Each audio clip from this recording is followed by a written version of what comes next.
Hello students, welcome to iQuanta. Today we are going to discuss some fabulous previous year questions of quantitative aptitude. So let's start with that. Pehla question, which is from ratio. It says the ratio of kerosene to petrol in 100 liters of adulterated petrol is 7:25. The amount of kerosene to be added to 100 liters of adulterated petrol to make the ratio 9:25 is.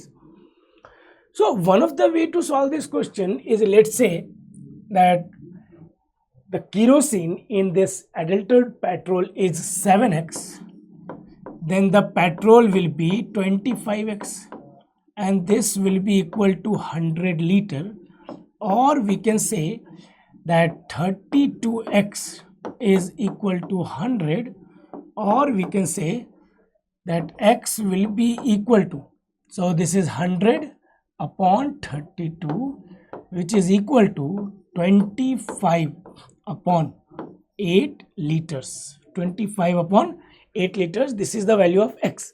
Now we need to find the amount of kerosene to be added to 100 liters of adulterated petrol to make the ratio 9:25. अब यहाँ पे जो petrol है वो तो 25 ही है ना, petrol कितना है 25 है, यहाँ भी 25 यूनिट ही है, तो पेट्रोल तो 25x ही रहेगा. जो केरोसिन है उसे 7x से 9x करना है, तो 2x ऐड करना है, राइट.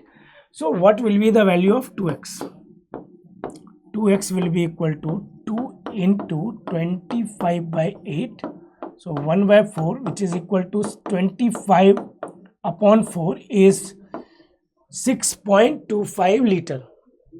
सो ये हो गया answer option C, one of the method. Okay, अब अगर इसे डायरेक्टली सॉल्व करना है, if you have good understanding of arithmetic, so क्या कर सकते हैं, सीधा यूनिट्स में, इसे वेरिएबल में कन्वर्ट करने की जरूरत ही नहीं है. कैसे? 7 + 25 कितना हो गया 32. So 32 units is equivalent to 100 litres. तो हमें यहाँ पे बाद में कितने यूनिट्स है, 25 + 9 34 यूनिट्स, जिसमें से पेट्रोल कांस्टेंट है, यहाँ भी 25, यहाँ भी 25. सो जो डिफरेंस आ रहा है वो सिर्फ और सिर्फ किस में आ रहा है, केरोसिन में जो चेंज आ रहा है वो 7 to 9 हो रहा है, मतलब कितना 2 units. So we need to find 2 units. So क्या कर सकते हैं, 1 unit will be equivalent to 100/32 and 2 units will be equal to 100/32 into 2. So 32 कितना हो जाएगा, so 8 into 4, this is 25 and this is 4 times, so कितना आ गया 6.25 लीटर्स. ऑलमोस्ट सिमिलर मेथड है, ऑलमोस्ट सिमिलर मेथड है, बट इस तरह के मेथड ज़्यादा काम आएंगे अगर क्वेश्चन थोड़ा सा और कॉम्प्लिकेटेड होगा. Okay, which we will discuss sometimes in future. Now next question, it says 407 rupees are to be divided among A, B, C so that their shares are in the ratio of 1/4, 1/5, 1/6. Find their respective shares. So A is to B is to C is given, which is equal to 1/4 is to 1/5 is to 1/6. Now how do we solve this? Now these ratios are in fractions. अगर इसे integer बनाना है तो क्या करेंगे, तो LCM लो. क्या लो, LCM लो, जो denominator में वैल्यूज हैं उनका LCM low.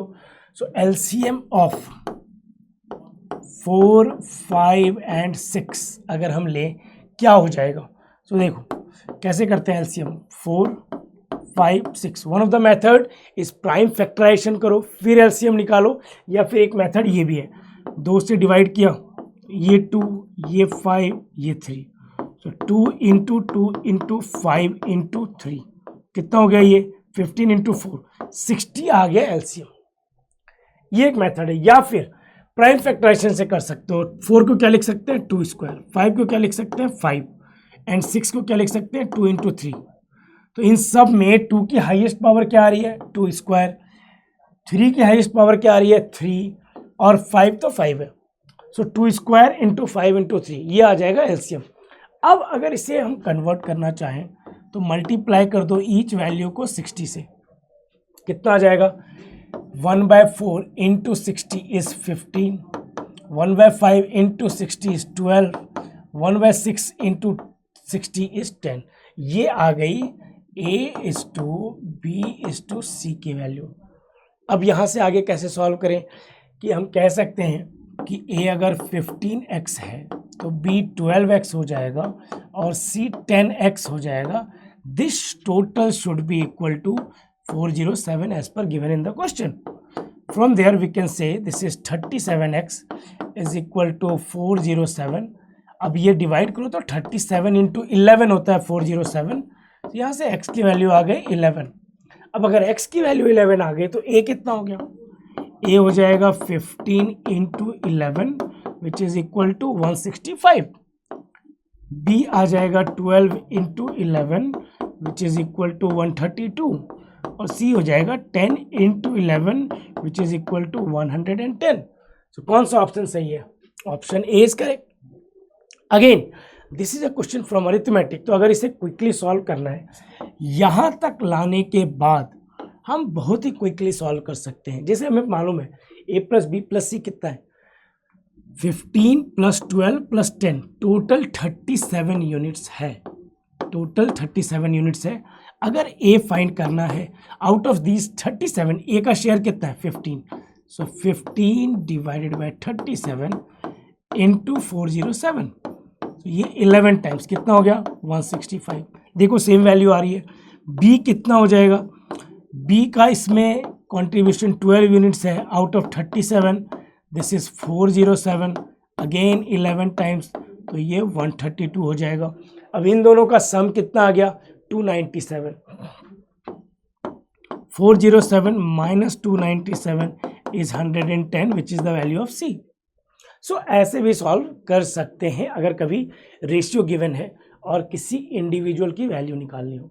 Okay, now next question it says the wire required to fence a rectangular park which is 65 inches wide is 320 inches, then find the length of the rectangular park। तो एक rectangular park है, उसमें fence लगाने, तो fence कैसे लगाते हैं, boundary पे लगाते हैं, है ना।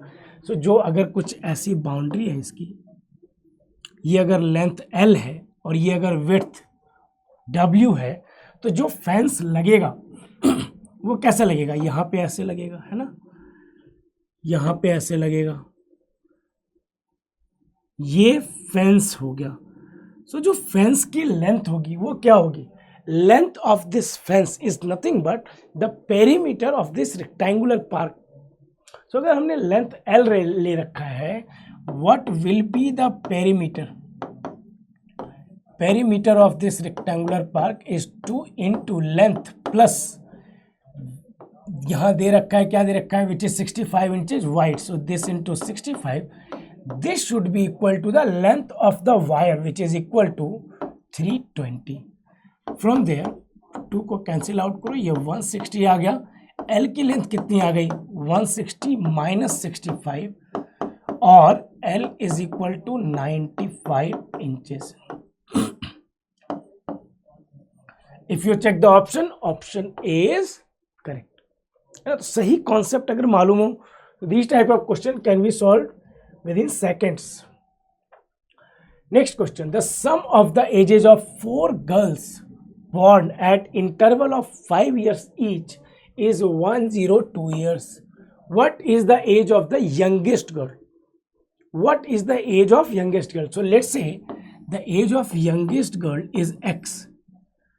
So जो डिफरेंस है बाकी सबका वो 5 years का है, तो नेक्स्ट जो गर्ल होगी उसका एज कितना हो जाएगा x प्लस 5।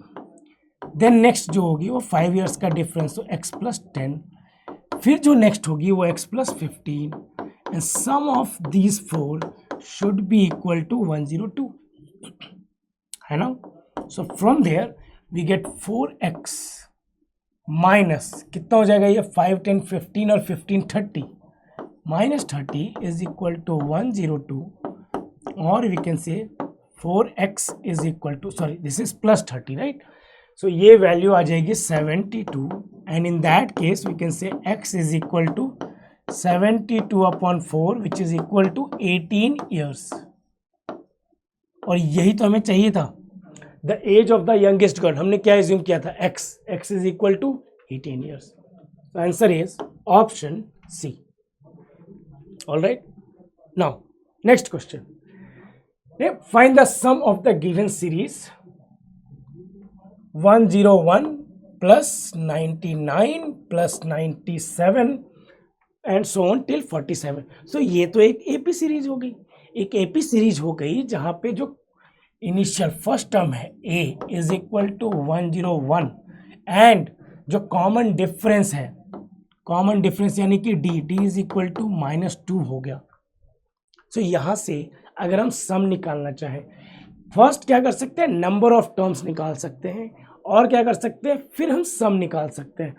सो अगर nth टर्म की बात करें तो nth टर्म क्या होता है, nth term is equal to a plus n-1 d. अब तो हम क्या कह सकते हैं, अगर फर्स्ट टर्म 101 है देन प्लस n-1 d क्या है, -2.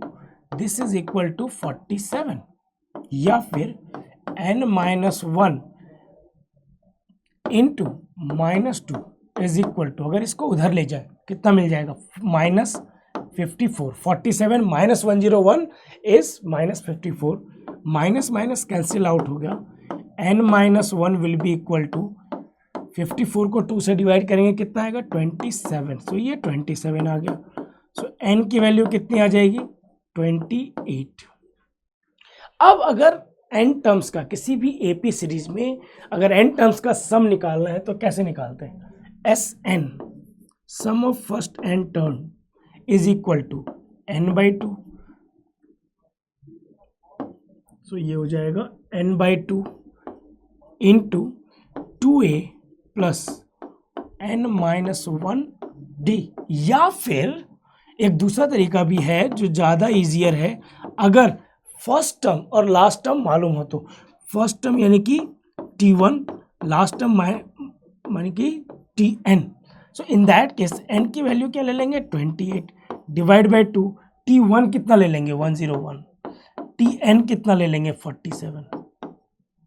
सो ये वैल्यू आ जाएगी 14 इंटू 148, है ना. 14 इंटू 148 अगर मल्टीप्लाई करें, देखो फटाफट कैसे कर सकते हैं अगर करना हो तो. 14 इंटू 14 196 होता है ना, 14 का स्क्वायर 196. सो 14 इंटू 140 1960 1960. 14 इंटू 8 कितना होता है, तो 112. सो वो ऐड कर दो 112. 1960 प्लस 12 1972 प्लस 100 2072. ये वैल्यू आ गई.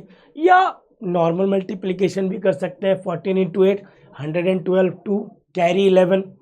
14 इंटू 14 196 प्लस 11 207. सो ये आंसर आ गया अपना which is 2072.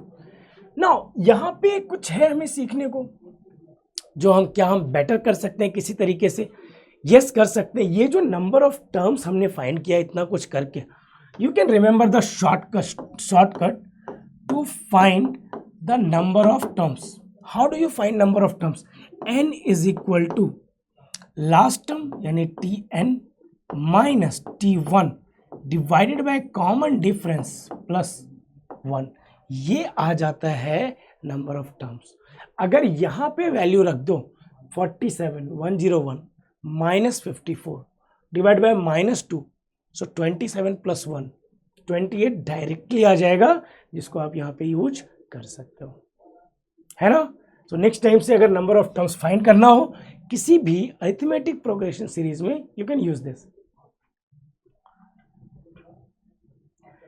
Next question it says the sum of the 9th 14th and 18th term of an AP is equal to the sum of 20th and 24th terms.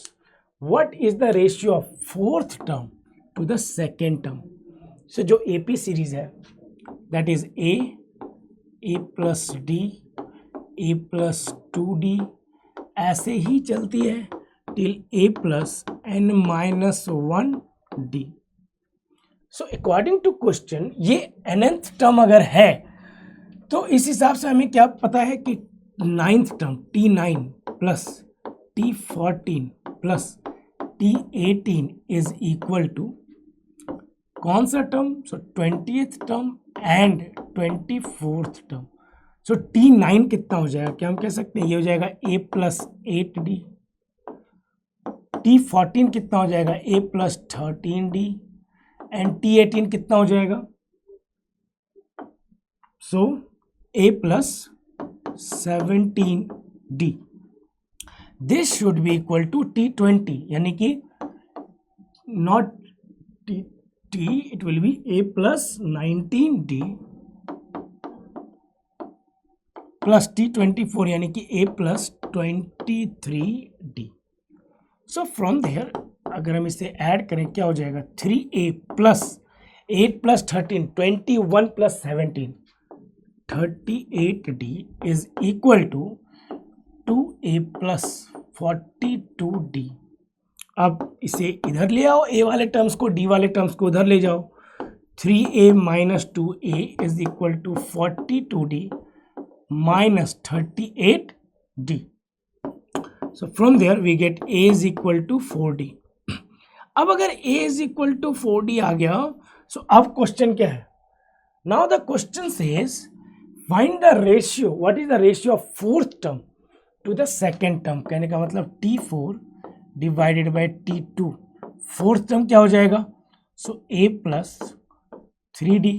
Second term क्या हो जाएगा? a plus d. अब a को यहाँ d के terms में रख सकते हैं. a is equal to 4d. So this you can write 4d plus 3d divided by 4d plus d. Now we get 7d divide by 5d. So dd cancelled out. क्या आ रहा है? 7:5. सो अगर रेशियो के टर्म में लिखें तो क्या हो जाएगा? 7:5. एंड यही हो गया अपना answer. So answer is option B. Now let's go to the next question. What will be the sum of the first 85 natural numbers which are divisible by 6? First 85 natural number which are divisible by 6. So सबसे पहला natural number कौन सा होगा जो divisible by 6 है? वो 6 हो जाएगा. वो दूसरा कौन सा हो जाएगा? 6 इंटू 2. तीसरा 6 इंटू 3, 6 इंटू 4 से लेकर कितने नेचुरल नंबर चाहिए? तो 85 natural numbers which are multiple of 6. So अगर इनका सम निकालें तो क्या हो जाएगा? 6 प्लस 6 इंटू 2 प्लस 6 इंटू 3 से लेकर 6 into 85. Now take 6 common. What do we get? 1 plus 2 plus 3 up to 85. अब एक चीज और यहां पे आती है कि 1 प्लस 2 प्लस 3 अप टू 85 का सम कैसे निकालें. तो एक बहुत ही इंटरेस्टिंग कॉन्सेप्ट है. Finding the sum of first n natural number which is denoted by summation of n, where n is equal to 1 to n. This is written as 1 plus 2 plus 3 till n, which is nothing but n into n plus 1 by 2. So अगर यहाँ 1 से लेकर 85 है, so इस सम को क्या लिख सकते हैं? This will be equal to 6 into 85 into 86 upon 2. यही लिख सकते हैं, है ना. तो यहां से ये वैल्यू 43 टाइम्स हो गया. कैसे मल्टीप्लाई करें? तो 85 इंटू 2 कितना होता है? 170. 3 टाइम्स तो 510 इंटू 43. अब मल्टीप्लाई करना इजी हो गया. 0. 51 इंटू 3 153. 3 लिख दिया. 15 carry forward. 51 into 4 204 plus 15 21930 and that is our sum. So our answer is option A. All right. Next question, it says a man bought 13 shirts of 50 rupees each. 15 pants of 60 rupees each and 12 pairs of shoes at 65 per pair. Find the average money spent on each article. Average कैसे निकालते हैं? Average is total money divided by number of articles, number of items. So what will be our average? So सबसे पहले total money निकाल लेते हैं कि total कितना पैसा इन्वेस्ट हुआ है इन चीज़ों में. So 13 shirts, 15 each, so 13 into 50 plus 15 pants of 60 rupees each, so 15 into 60 plus 12 pair of shoes, so 12 into 65, which gives us, ये हो गया 65, 650 plus 900 plus 780. so, अगर इन सबको ऐड करें तो 0, 8 plus 5 13, carry 1, 7 plus 9 16 plus 6 22 plus 1 23. ये वैल्यू आ गई total amount जो खर्च हुए हैं. नंबर ऑफ आइटम्स कितने हो गए? Number of items, so 13 shirts plus 15 pants plus 12 pair of shoes. So total this is equal to 27 plus 13, which is equal to 40. So how do you find the average money spent on each of these items, right? Average money on each of these article will be equal to total amount spent 2330 divided by 40. So 0 cancelled out. 4 into 5 20, 33, तो 4 into 8 32, 1 0, 2 times 8 20, so 5, so 58.25. So option ही आ गया answer, है ना. सो weighted average का जो formula है वही यहाँ पे यूज हो रहा है. वेटेड एवरेज क्या होता है? सो इसे नोट कर लेंगे. If you have any problem understanding weighted average, so AW is equal to A1 N1 plus A2 N2 plus AM NM divided by N1 plus N2 up to NM, जहाँ पे A1 A2 AM क्या है? Average. There are M groups, N1 groups. N1 में N1 person है, second group जिसमें N2 person है, third group जिसमें NM person है. N1 फर्स्ट ग्रुप का जो एवरेज है कुछ भी हो सकता है, वो एज हो सकता है, कितने उसके पास मनी है पर पर्सन के पास वो हो सकता है, या कितनी उनकी हाइट है वो हो सकता है, कितनी वेट है वो हो सकती है. सो फर्स्ट ग्रुप का एवरेज A1 है, सेकेंड ग्रुप का एवरेज A2 है, MS ग्रुप का एवरेज AM है. ठीक है, तो ये टोटल सारे लोगों का वेटेड एवरेज कैसे निकालेंगे, यही हमने यहाँ पे यूज किया है. हमने टोटल निकाल लिया, फिर नंबर ऑफ आर्टिकल्स निकाल लिए, एंड देन हमने डिवाइड कर दिया टोटल मनी को नंबर ऑफ आर्टिकल से. Alright, now next question, it says which of the following will be the smallest number to multiply it with this to make it a perfect cube. so देखो, कोई भी number अगर एक perfect cube है, किसी भी number का अगर परफेक्ट क्यूब लो तो उसका जो प्राइम फैक्टराइजेशन है, मान लो उसके प्राइम फैक्टराइजेशन में कुछ फैक्टर है P1 P2 P3 and so, तो जो पावर होगी, जो प्राइम फैक्टर्स हैं उनके पावर है, वो हमेशा 3 के मल्टीपल होंगे. जैसे 3x 3y 3z and so on. जैसे कि 8 है, 8 को क्या लिखेंगे? 2 क्यूब. 216 है, 216 क्या होता है? 6 क्यूब. तो 216 का प्राइम फैक्टराइजेशन करो तो क्या होता है? 2 cube into 3 cube.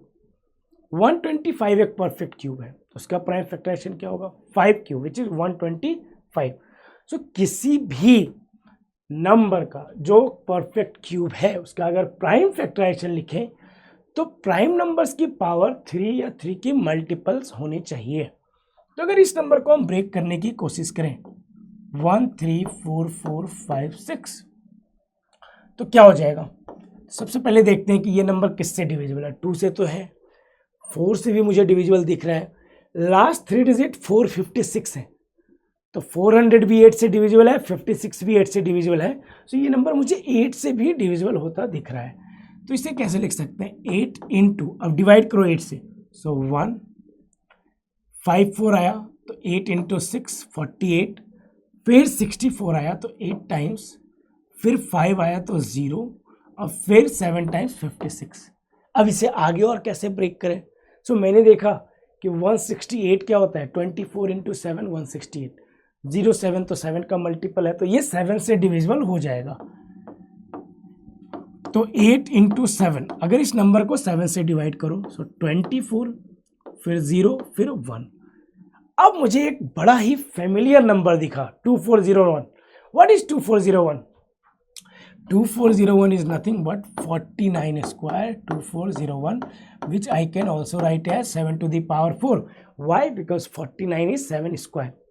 So in that case, I can write this number as 2 cube into 7 to the power 5. So we can say that 13445 is equal to 237 to the 2 to the power 3 into 7 to the power 5. So this number has only two prime factors, which are 2 cube and 7 to the power 5. So मान लो कि अगर इस number को मुझे एक perfect cube बनाना है तो इसे x से मल्टीप्लाई करना पड़ेगा। अगर इसे x से मल्टीप्लाई करें तो जो पावर है, जो प्राइम फैक्टर है, उसकी पावर 3 या 3 की मल्टीपल होनी चाहिए। तो यहाँ पे तो ऑलरेडी 3 है, इसे 3 का मल्टीपल बनाना होगा।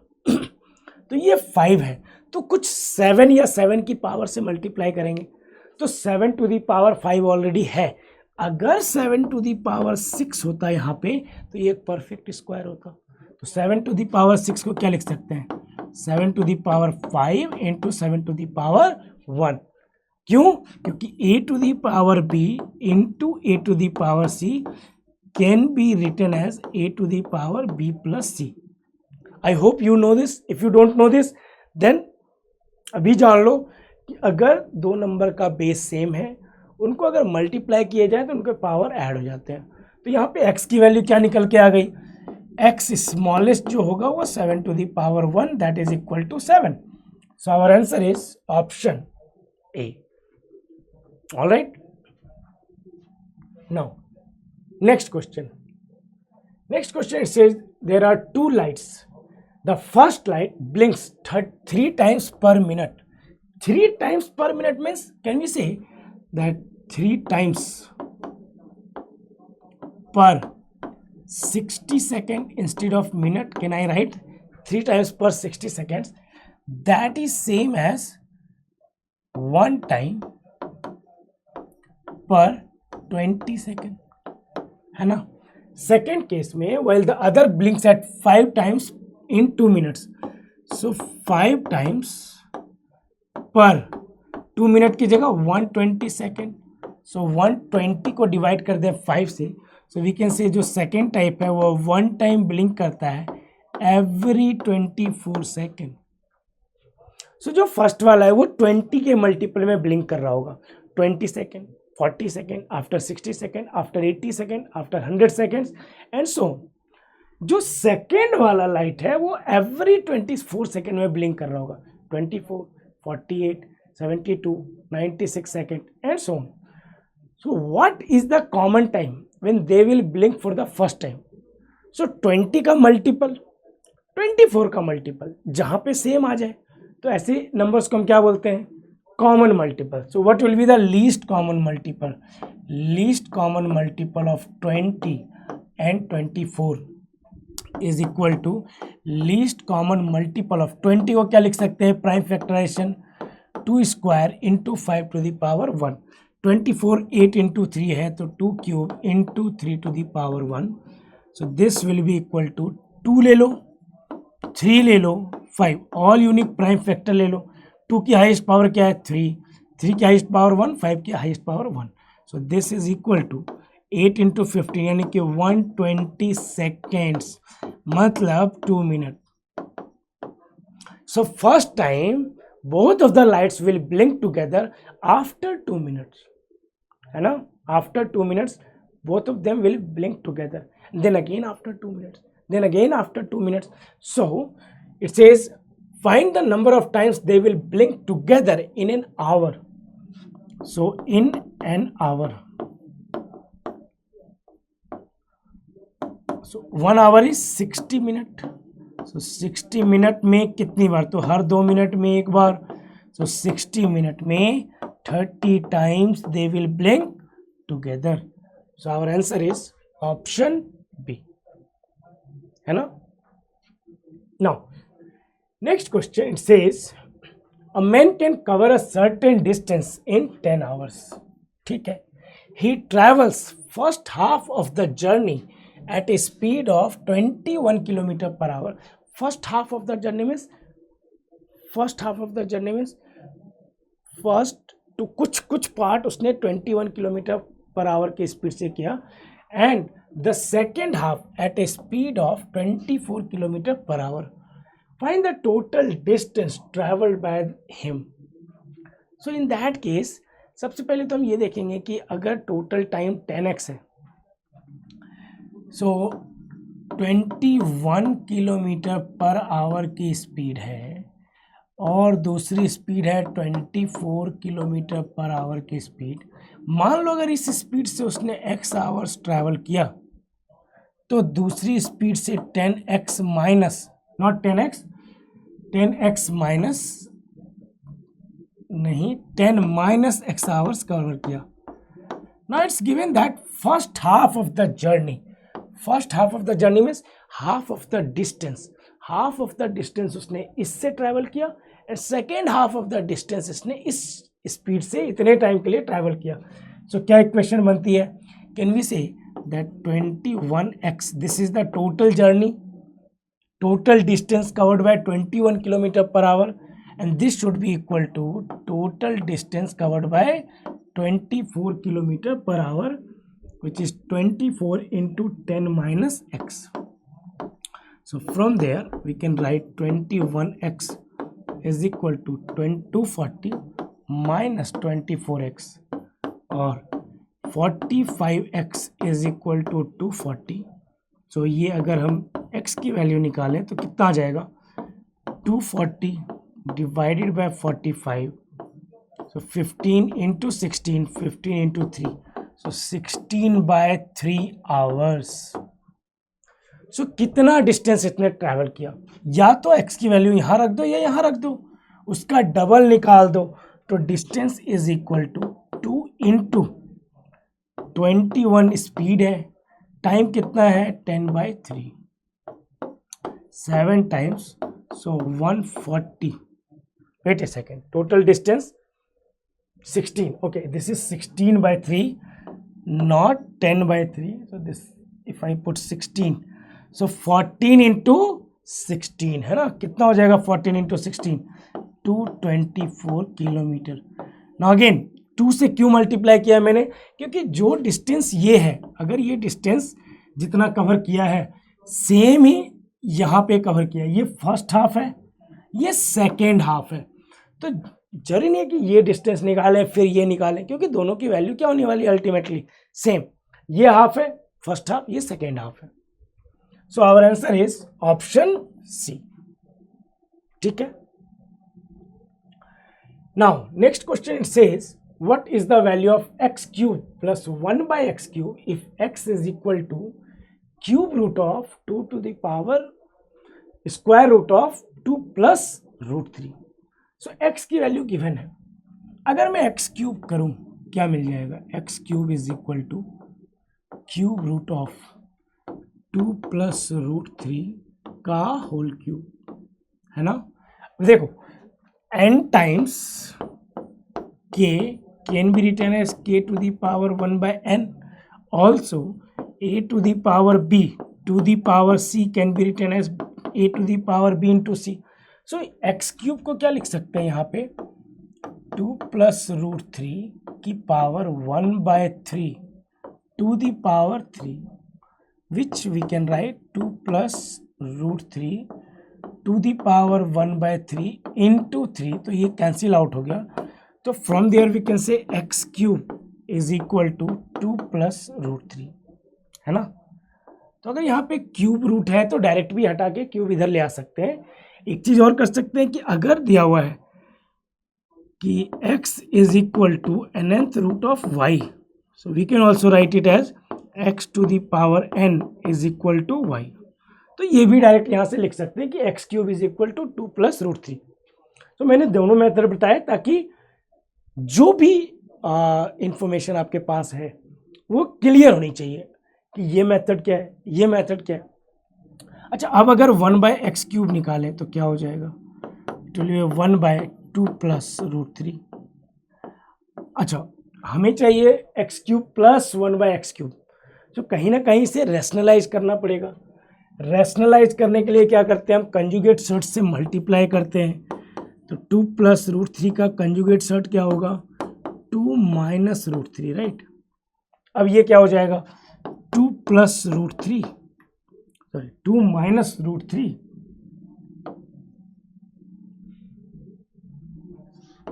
न्यूमरेटर में हो जाएगा, डिनोमिनेटर में क्या हो जाएगा, a plus b into a minus b is equal to a square minus b square.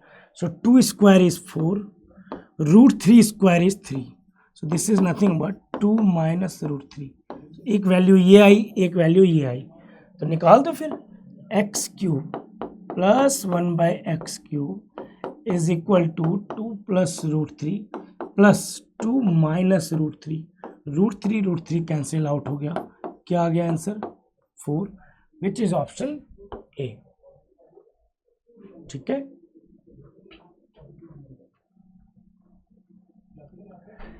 Next question, it says David travels a distance of 60 kilometer at the speed of 30 kilometer per hour and then an additional 60 kilometer at the speed of 50 kilometer per hour. What is his average speed? So average speed हम कैसे निकालते हैं, average speed usually लोग समझते हैं कि average speed average of speed होता है। तो यहाँ फर्स्ट केस में भी average speed 60 kilometre per hour दे रखा है, दूसरे में भी 60 किलोमीटर पर आवर, सॉरी पहले में 30 किलोमीटर पर आवर दे रखा है, दूसरे में 50 किलोमीटर पर आवर दे रखा है। तो उस हिसाब से एवरेज 30 प्लस 50/2 यानी कि 40 किलोमीटर पर आवर होना चाहिए, और वो ऑप्शन में भी है। बट क्या ये सही है, नहीं, एकदम नहीं। कैसे, तो यहाँ से जो एवरेज स्पीड हमारी होनी चाहिए, that average speed is nothing but total distance upon total time. This is average speed, this is how you should find average speed. Now what is total distance, तो जाते वक्त 60 किलोमीटर, आते वक्त 60 kilometre. जाते वक्त कितना टाइम लगा, 60 distance था, 30 स्पीड थी। आते वक्त कितना टाइम लगा, 60 और 50, है ना, एंड एडिशनल। सो ये वैल्यू हो गई 120 डिवाइडेड बाई ये 60/32 हो गया, ये हो गया 1.2। So this is equal to 120 divided by 3.2। Decimal हटा दें तो यहाँ 0 आ जाएगा। अब यहाँ क्या कर सकते हैं, तो 8 से डिवाइड कर दो, है ना, 8 से और 16 से भी डिवाइड कर सकते हैं। This is 16 into 2, 16 into 7 is 112, 80, 75, 75/2 कितना हो गया, 37.5 kilometre per hour. So that is our answer, 37.5 kilometre per hour. Now ये मेथड एवरेज स्पीड निकालने के लिए परफेक्ट है। Find the total distance given, find the total time and then find the average speed. But if we would like to solve this question in some other way, मान लो कि कोई person कोई distance D जा रहा है किसी speed से, s1 स्पीड से, एंड देन अगेन कोई डिस्टेंस डी जा रहा है s2 स्पीड से। सो इन दैट केस एक बहुत ही गजब का शॉर्टकट याद रख सकते हो कि जो एवरेज स्पीड होगी that will be equal to 2s1 s2 divide by s1 plus s2। Direct apply कर सकते हो ये। अब देखो अप्लाई करके ये देखो कितने जल्दी सॉल्व हो जाएगा। 2 इंटू s1 क्या है 30, s2 क्या है 50 divide by s1 plus s2, 30 plus 50 कितना हो जाएगा 80। तो ये कैंसिल आउट, ये 4 टाइम्स 15 इंटू 2, 2 इंटू 2, सो कितना आ गया टोटल 2 इंटू 50 इंटू 1575/2 यानी कि 37.5 किलोमीटर पर आवर। फिर से वही वैल्यू निकल के आ गई। तो ये one of the previous year question है, so you can understand the usefulness of this formula, है ना। So with that question we are done with this session. I hope you enjoyed the session, you enjoyed the solutions and some really good shortcuts that is going to help you in further solving questions. So let me know your feedback in the comments. Hit the like button, share it with your friends. Thank you.